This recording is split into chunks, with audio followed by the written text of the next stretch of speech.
The NATO Secretary General recently warned that using nuclear weapons against Ukraine would bring devastating consequences. That headline sounds like a threat of immediate war. But the real stakes are far more subtle than the rhetoric suggests. If you think this warning is just another step toward global conflict, you are missing how deterrence actually functions in high-stakes geopolitics. By the end of this video, you will understand why ambiguity is not a bug in NATO strategy, but its most powerful feature for keeping nuclear escalation at bay. Here is the thing about modern crisis communication. We often treat warnings as binary switches that either trigger action or do nothing. In reality, these statements function more like circuit breakers in high-voltage electrical systems. Their utility relies entirely on the perceived probability of activation rather than the event itself.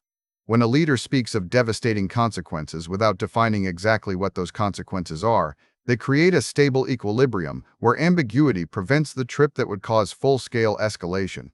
This is not about bluffing. It is about engineering a system state where the cost of crossing a line becomes irrational for the adversary before any actual shot is fired. Consider how this works in practice. The warning acts as an asymmetric deterrent similar to rate-limiting algorithms used in distributed computing systems. These algorithms throttle traffic to prevent server collapse rather than acting as binary switches that trigger cascade failures. In geopolitical terms, NATO updates Russia's risk assessment model in real time without committing to a specific military response protocol. This forces the Russian decision-making loop to operate under worst-case assumptions about what happens next. The lack of a precise definition for devastating creates a form of decision paralysis that is far more effective than a clear declaration of war would be. Now consider this dynamic from an engineering perspective regarding system stability.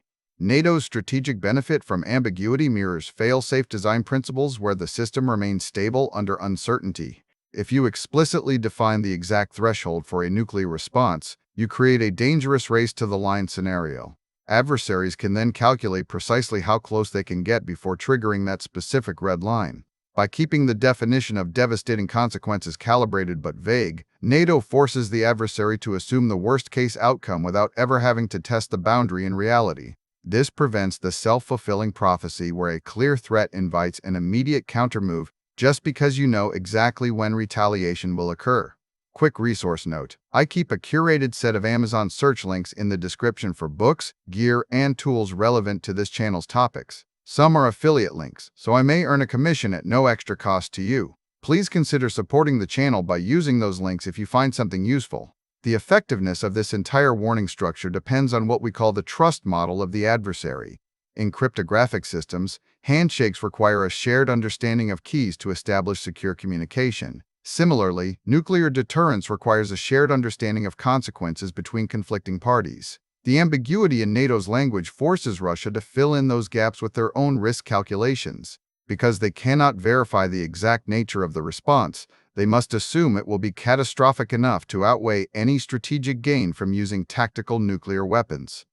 This raises the cost of the nuclear option to a point that makes rational actors hesitate indefinitely without requiring NATO to commit to an immediate and irreversible war on day one. This approach prioritizes escalation management over conflict initiation. It is analogous to how safety protocols in industrial plants work during emergency shutdowns. The goal is not to start a new process, but to stop the current dangerous trajectory before it causes system-wide collapse. When the Secretary General speaks, they are signaling that the threshold for crossing from conventional warfare into nuclear exchange has been reached. However, by not detailing the specific response mechanism, they leave the exact nature of that response undefined in international law and doctrine. This leaves room for de-escalation even after a red line is crossed because there is no automatic trigger to start World War III. You might wonder how this differs from simple bluffs or empty threats.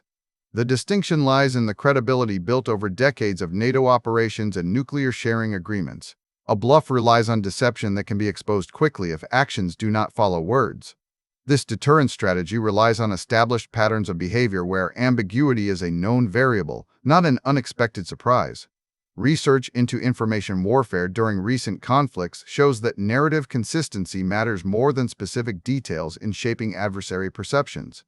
When the dominant narratives from major powers align with long-standing strategic doctrines, The audience accepts them as credible regardless of whether every detail has been publicly confirmed.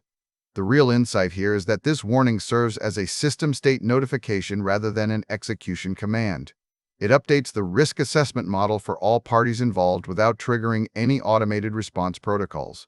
This leverages what game theorists call the uncertainty principle, where the lack of precise definition creates hesitation in decision-makers who cannot afford to guess wrong.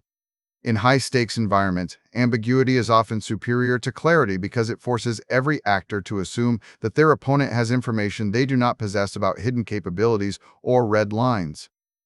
This calibrated approach allows NATO to manage the escalation ladder without climbing it themselves.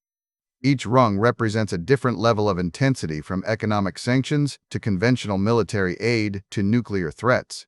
By keeping the top rungs somewhat obscured, NATO ensures that no one knows exactly where the next jump in severity occurs.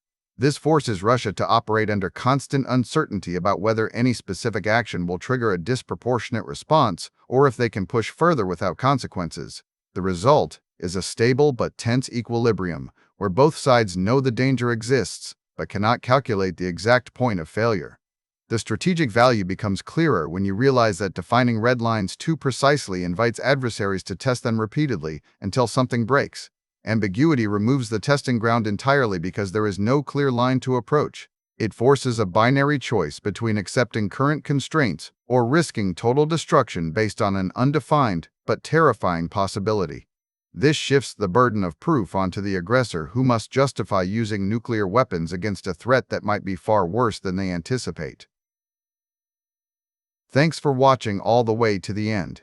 I am a one-person team working hard to make each video better than the last. Subscribe if you found value. It is the best way to show support. Drop a comment with your biggest takeaway. See you in the next video.